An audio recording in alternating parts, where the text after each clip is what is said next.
guys, Samantha from Jessama Tutorials here, and today I'm going to show you a fun technique to create modern marbled earrings.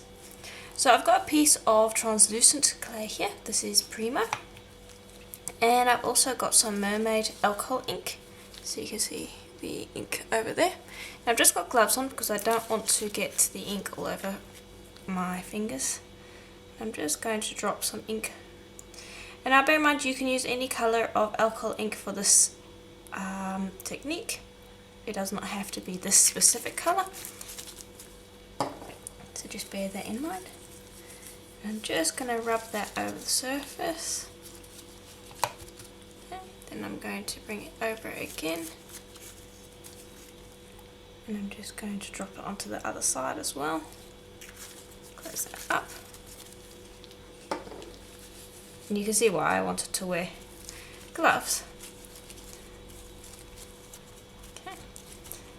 And just brush that over. And then I want you to allow that to dry. It will probably take no less than 5 minutes. Or no more than 5 minutes to dry. Then we can move on to the next step. Okay, and in the meantime, while that is drying, I'm going to bring over some pearl white and black. Now generally I will make it that the translucent is the largest amount of clay that I have. So let's say you're working with a 2-ounce block of clay. I would make the translucent about a whole block, then the pearl white and black I'll probably use about half a block. Now of course you can increase those amounts to suit your needs, but that's generally the amount that I work with. So I'm just going to chop these up like so.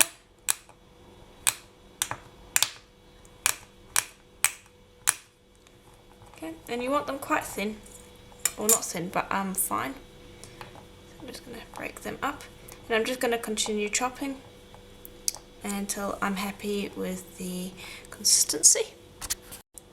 Okay, and there we go. I'm quite happy with that. So I'm just going to take that, and I'm just going to put it off to the side. Don't squish it together. It can be in a bunch, but don't press it so all the pieces stick together. That's quite important. And I'm just going to bring over this. It's got a few little wet spots, but for the most part it's pretty much dry. And I'm going to do the exact same thing. I'm going to take that and I'm going to chop it finely until I am happy with the size of the pieces. Yeah, there we go. I'm going to bring over the black and the white, and I'm going to mix that in and just move that all around so that you disperse the pieces. And you can even chop it some more just to get everything evenly dispersed. Okay, and I'm pretty happy with that. Now I'm going to bring over some copper leaf, and I am choosing to use copper leaf because it matches with the green alcohol ink that I've used, but you could use gold, silver. I supply a few other colours on my shop, Jessama Design, greens, pinks, blacks, all sorts of colours. So check that out and match the metal leaf to the colour of the alcohol ink that you're using. Now I'm just popping it in here, like so, and then I'm just gonna, and it should break up on its own. You shouldn't really need to worry about chopping. Just mix it all around like so until you're happy with the dispersion of it. Okay, and I'm pretty happy with that. So now what we're going to do is we're just going to form it in such a way that we can flatten it out. Actually no, what we should do is we're going to take it and we're going to start pressing that all together like so. Just squish it all up into a bunch.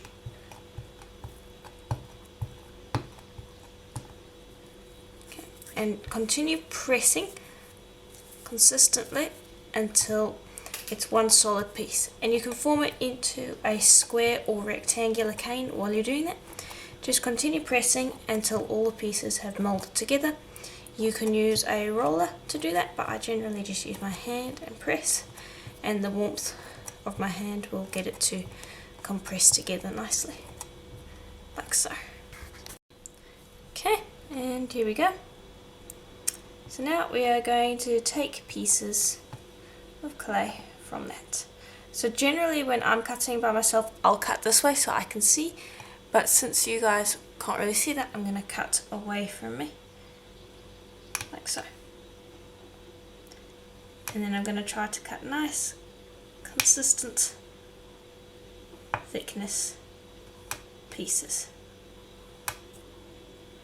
And just continue with the entire length of your cane. Okay, and there we go. And now this translucent in here is going to go obviously translucent once we've baked it, so you'll be able to see more of the metal leaf and alcohol ink after we've baked it, but for now even there you can see the alcohol ink and metal leaf through the translucent. So now take those and just press them together like so.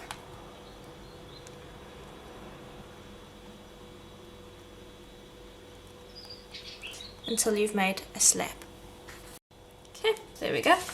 Now I've got a piece of plain paper off to the side here, and what I'm going to do is I'm just going to pick this up gently because I haven't stuck the pieces together. There you can see that it's not holding together. So pick that up and I can piece it back together on the paper.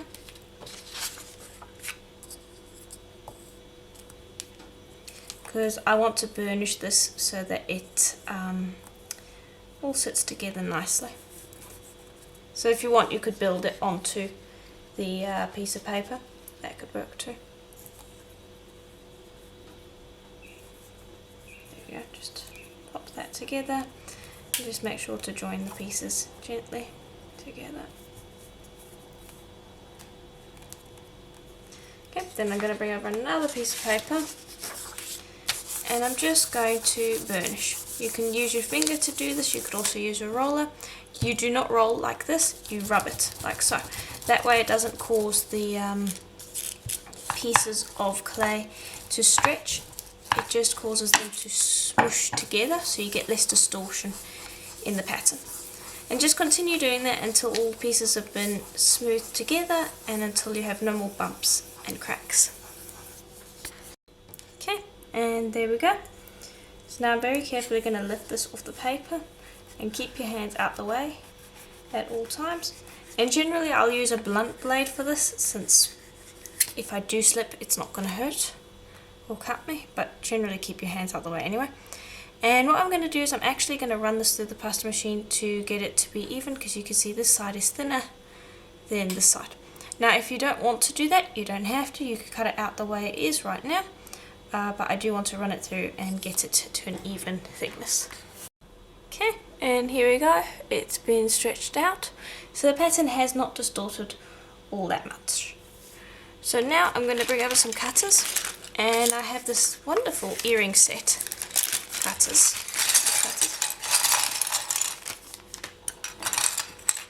And you can see that we have a bunch here and they all fit together, they're all based on the same size.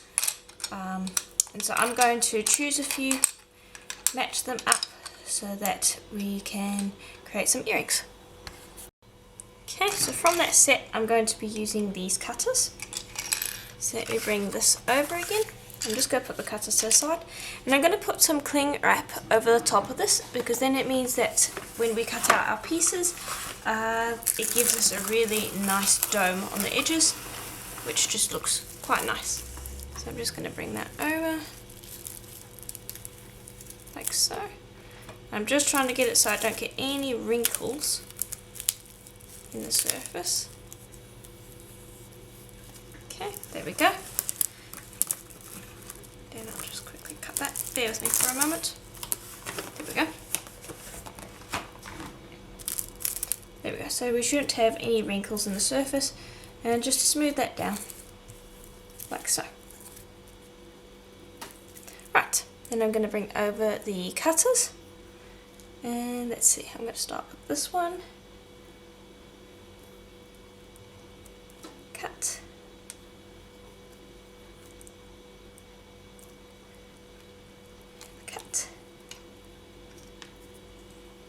and just continue making your earrings as you want. So you can see there that it's giving us a nice little dome around the edges. And another bonus to the cling wrap is when you're using little cutters like this one, which generally do stick if you don't put cling wrap over when you're cutting on paper. If you were to smooth this onto a tile, it wouldn't stick, but when you're cutting on paper, they do tend to stick. So the cling wrap is another nice way to prevent sticking. Okay, and there we go. I've got enough for now. I can cut out some more later. Now you want to gently peel this back.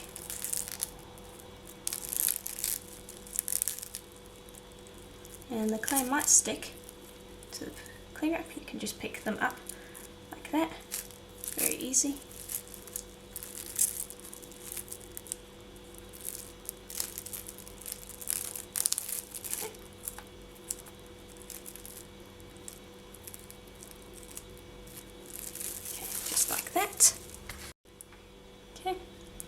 And we're just going to pick out each one individually, like so.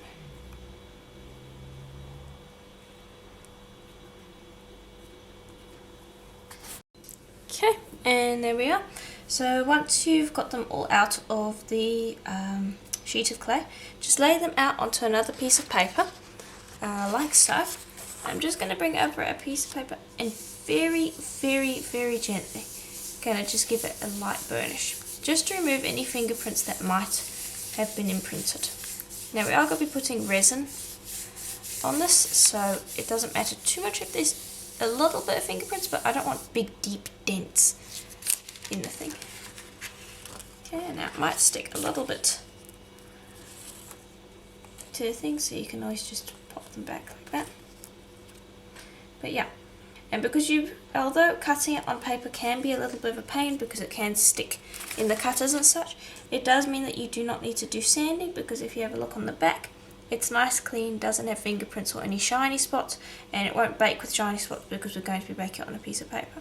So that is the biggest reason why I cut it out on the paper. Now you can cut it out on a tile if you're willing to sand the backs, but in general it does mean that you're going to end up with shiny spots. So generally cutting on a piece of paper is the best idea. Now I'm going to take this and I'm going to bake this for a full hour at Primo's recommended temperature, and then when we're done we might need to give a little bit of a sand along the sides just to clean up any little bits that were left over from the cutters, and apply resin, and then we can assemble. Okay, and there we go, they're out of the oven and are cool.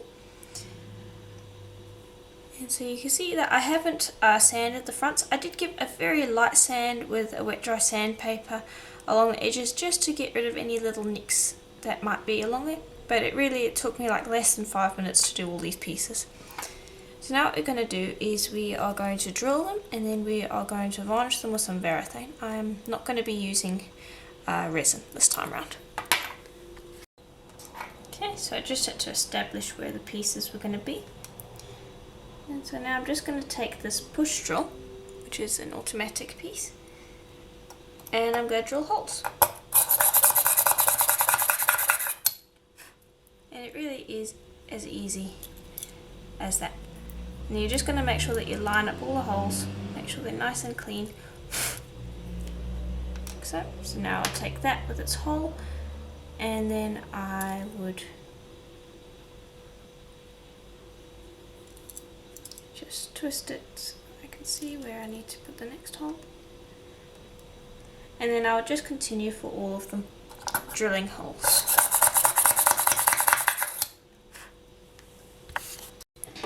Okay, so I've drilled the pieces for the first earring. So now I'm going to grab some copper jump rings, and I'm using copper because it matches the metal leaf that I used in the pieces. So if you used gold, you would use gold. Okay. Now I'm going to assemble, and then after I've assembled, I will then proceed to dip this in varathane. Okay, so I've got some jump rings here that are a nice snug fit. So when you're drilling, you want to try to drill the holes fairly close to the edge, leaving about 1 millimeter or so of space. Okay, and then just continue to assemble your individual pieces until you have it all done. Then repeat for the other earrings, and then when we're done we are going to glaze them, and then we'll be pretty much done. Okay, so I have a bucket of Varathane here which I'm going to dip my pieces into, and then off to the side, let me just see, I also have a little basket with just some skewers that I will hang the earrings off of once we've dipped them. So just have that ready to go before you actually dip your pieces.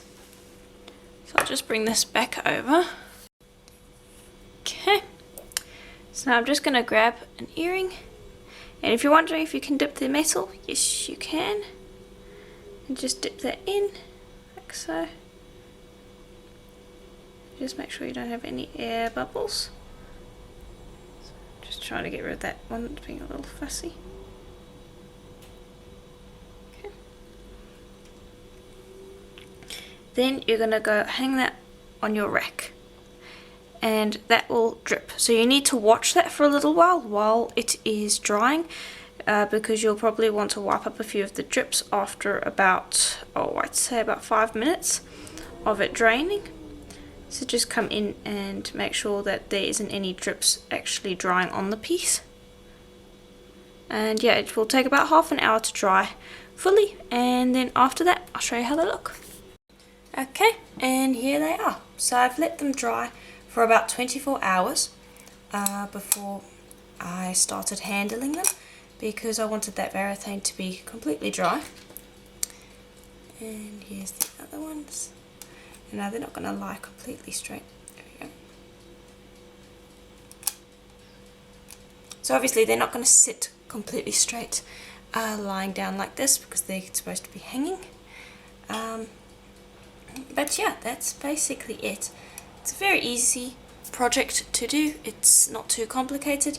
You can play around with the different colors of alcohol ink, you can play around with the different colors of clay that were included, so play around with the different colors, lots of things that you can do. Of course you can also play around with the different shapes that you use as well to make different earrings.